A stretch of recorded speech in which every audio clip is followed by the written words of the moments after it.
The Capitol today, a familiar face from the past, makes an endorsement in the governor's race. Former Lieutenant Governor Carol Molnow came out in support of Hennepin County Commissioner Jeff Johnson, one of the top Republicans in the race.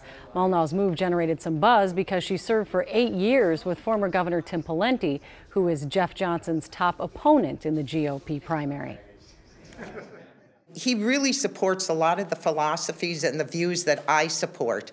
And so I really am excited about supporting Jeff. I have to tell you, I just haven't thought about Mr. Pawlenty at all. There's no comparison. My support is for Jeff. Well, Molnow was Tim Pawlenty's running mate in 2002 and 2006, but says she has no interest in running for that post again. As a farmer, she will serve as an advisor to Johnson if he wins on agriculture.